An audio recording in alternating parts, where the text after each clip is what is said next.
Welcome है आपका हमारे इस प्यारे से चैनल अमन वंडर क्लासेस में। तो आई होप आप लोग स्वस्थ होगे, मस्त होगे। तो चलिए आज एक नए टॉपिक के साथ अपने वीडियो को स्टार्ट करते हैं। आज हमारा जो टॉपिक है वो है इकोनॉमिक्स ब्लूप्रिंट। ठीक है, तो इकोनॉमिक्स जो है एक मेन सब्जेक्ट रखता है अपने में, क्योंकि आर्ट साइड से जो होते हैं वो भी इकोनॉमिक्स लेते हैं, कॉमर्स से जो होते हैं वो भी इकोनॉमिक्स लेते हैं। तो चलिए इकोनॉमिक्स के बारे में देख लेते हैं क्या पैटर्न है, मतलब कितने क्वेश्चन आएंगे, सब कुछ बताऊंगा आपको इस इकोनॉमिक्स के ब्लूप्रिंट में। तो आपको एक पेन कॉपी लेके बैठ जाना है, थोड़ा नोट करना है। ठीक है, अगर आपको लगे कि आपको नोट या फिर आप याद से रख सकते हैं तो याद रख लीजिए, वरना नोट करना इतना जरूरी है। चलिए, तो अब यहाँ पे देखते हैं, हम बात करते हैं।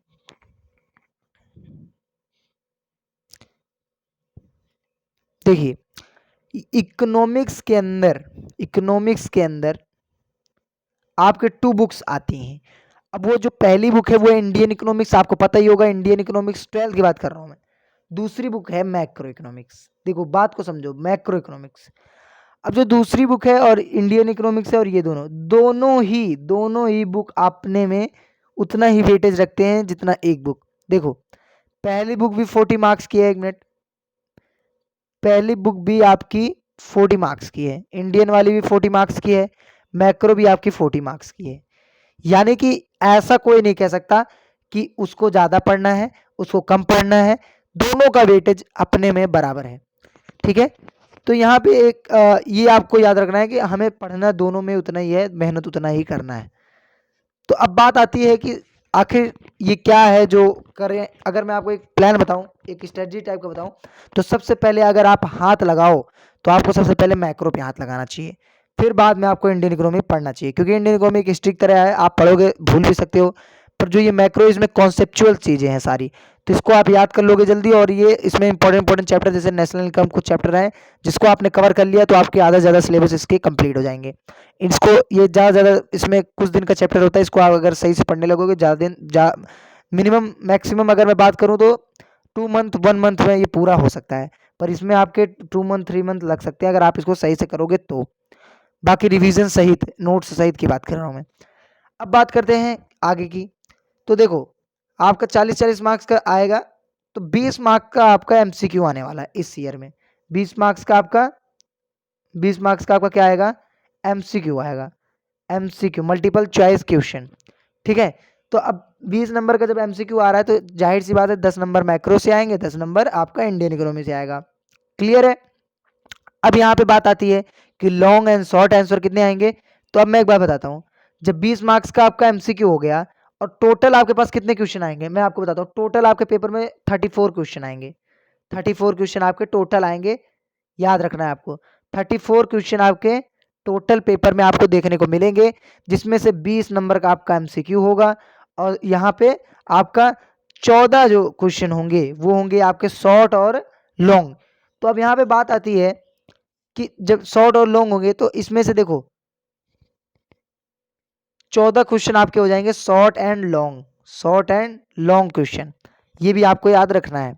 तो ये एक एक पॉइंट आपको लिखाते जा रहा हूँ जिससे आप कॉपी में लिख सकें, तो आपको समझ में आ जाएगा कितना पढ़ना है क्या नहीं पढ़ना है।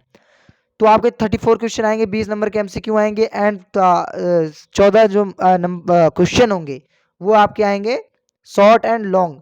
अब जब 14 आ रहे हैं तो जाहिर सी बात है कि 5 जो होंगे, ज़्यादातर 5 कह सकते हैं मैक्रो से आ सकता है, और 5 आ सकता है आपका, मैं बात करूं 7 आ सकता है आपका इंडियन इकोनॉमी से। क्यों, अब आप कहेंगे क्यों, तो देखो यहाँ पे इंडियन इकोनॉमी जो है वो वेटेज दोनों 40-40 मार्क्स का रख रहे हैं, ऐसी बात नहीं है, पर यहाँ जो 14 है, यहाँ पे 7 जो क्वेश्चन है वो आ जाएगा आपका मैक्रो से, और जो 7 क्वेश्चन आपके आ जाएंगे इंडियन इकोनॉमी से, चाहे शॉर्ट में आए चाहे लॉन्ग में आएंगे। ठीक है, और जो इंडियन इकोनॉमी को होता है वो लास्ट में देखने को मिलता है उसके क्वेश्चन, पहले मैक्रो आता है। आपको यहाँ पे 2 पार्ट मिलेगा, पार्ट ए जब आप पेपर देने जाएंगे तो आपका मैं बता दूं, पार्ट ए मिलेगा आपको, पार्ट बी मिलेगा आपको, पार्ट बी। अब यहाँ पार्ट बी जो है, पार्ट ए में आपको ये तो मैक्रो दे देंगे पहले शुरू में, पार्ट बी में आपको इंडियन इकोनॉमी दे देंगे। तो पार्ट ए में जब इंडियन इकोनॉमी आप करोगे तो सिर्फ उसमें इंडियन इकोनॉमिक क्वेश्चन आएंगे, जैसे एमसीक्यू आ गए, ठीक है, ये फिर क्वेश्चन आ गए। और क्या कहते हैं इसे, पार्ट बी में आपको इंडियन इकोनॉमी या फिर मैक्रो भी दे सकते हैं, दोनों मर्जी, मतलब पहले अगर इंडियन देंगे तो पार्ट बी में मैक्रो देंगे, पहले अगर मैक्रो देंगे तो पार्ट बी में इंडियन देंगे। अब यहाँ पे बात आती है कि शॉर्ट और लॉन्ग जो क्वेश्चन आएंगे वो जरूरी नहीं है कि आपसे डायरेक्ट ऐसे पूछे कि हरित क्रांति क्या थी, वो ऐसे नहीं पूछेगा। यहाँ पे ऐसे पूछ सकता है, यहाँ पे ऐसे भी पूछ सकता है कि भैया ये बताओ केस स्टडी। अब आप कहेंगे केस स्टडी क्या है, तो प्रीवियस ईयर में जिन बच्चों ने अगर केस स्टडी दिया है उनको पता ही होगा, वरना केस स्टडी आप लोग के लिए नई बात अगर है तो मैं आपको बता दूं, केस स्टडी यानी कॉम्पिटेंसी बेस्ड क्वेश्चन है। ये इसलिए लाया गया है कि आपके थिंकिंग एबिलिटी को बढ़ाया जाए, मतलब आप सोचने समझने की क्षमता आपकी बढ़े, रट्टाफिकेशन वाला काम हट जाए। मतलब कि आपके ज़्यादातर वेटेज इस बार जो होंगे वो केस स्टडी होंगे, यानी कि 50% आपका, मैं बताता हूँ आपको, प्रीवियस ईयर की बात करूँ मैं अगर प्रीवियस ईयर, तो प्रीवियस ईयर में यानी पिछले साल में 40% जो क्वेश्चन थे, 40% क्वेश्चन आपके केस स्टडी के आए थे। केस स्टडी पता होगा आपको, केस स्टडी। पर इस साल सरकार ने, सीबीएसई ने कहा है कि 50% आपका क्या आएगा, केस स्टडी आएगा। ये बात भी आपको याद रखनी है, यानी 10% और ज्यादा आपके लिए हार्ड कर दिया है, थोड़ा सा मानेंगे तो 10% और ज्यादा हार्ड कर दिया है, क्योंकि इस साल और ज्यादा केस स्टडी आएगा।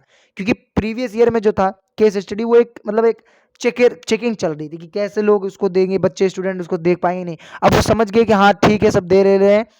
अब देख भी लिया है कई बच्चों ने, 11वीं में भी जिन्होंने एग्जाम दिया केस स्टडी दिया होगा, 10th में भी जिन्होंने दिया केस स्टडी दिया होगा, 12th में तो था ही। तो यहाँ पे बात करते हैं कि अब जो आएंगे क्वेश्चन केस स्टडी आएंगे। बाकी एनसीईआरटी में कितने चेंजेस हुए हैं आपको पता ही है। अगर आप लोग कमेंट करते हो कि हाँ सर एनसीईआरटी में जो चेंजेस हुए हैं वो हमें बताओ, तो मैं डिटेल एक वीडियो बना दूंगा एनसीईआरटी में क्या क्या चेंजेस हुए हैं, क्या आपको पढ़ना है क्या नहीं पढ़ना है, क्लास 10 और 12 के अंदर जो भी चेंजेस हुए हैं वो मैं बता सकता हूँ, और बढ़िया से क्या क्या परिवर्तन है, कैसे पढ़ना है, वो भी मैं आपको बता दूंगा। पर अगर आप कमेंट करोगे कि हाँ चाहिए तो, बाकी चलता रहेगा ऐसे माहौल। अब यहाँ पे बात आती है कि इकोनॉमिक्स सर, ये तो आपने बता दिया कि 40-40 मार्क्स का आएगा, ये भी बता दिया कि 20 नंबर के एमसीक्यू आएंगे, ये भी बता दिया कि 14 जो क्वेश्चन होंगे वो शॉर्ट और लॉन्ग आएंगे। अब क्या बचा, अब ये बचा कि आपको सैंपल पेपर लगाना है। सबसे पहले मैं आप कहोगे सर ये आप ब्लूप्रिंट बताने आए हो कि स्ट्रेटजी बताने आए हो, मैं सब बता देता हूँ क्या दिक्कत है। तो सैंपल पेपर आपको लगाना है। स्ट्रेटजी का एक नया वीडियो आएगा इकोनॉमिक्स का, वो पढ़ाने का, कैसे आपको क्या पढ़ना है पहले क्या नहीं पढ़ना है। पर पहले ही मैं आपको बता दूं सैंपल पेपर आपको अभी नहीं लगाना है, आपको लास्ट में पेपर से कुछ दिन पहले लगाना है, ठीक है। तो चलिए मिलते हैं नेक्स्ट वीडियो में, तब तक के लिए पढ़ते रहिए, बढ़ते रहिए।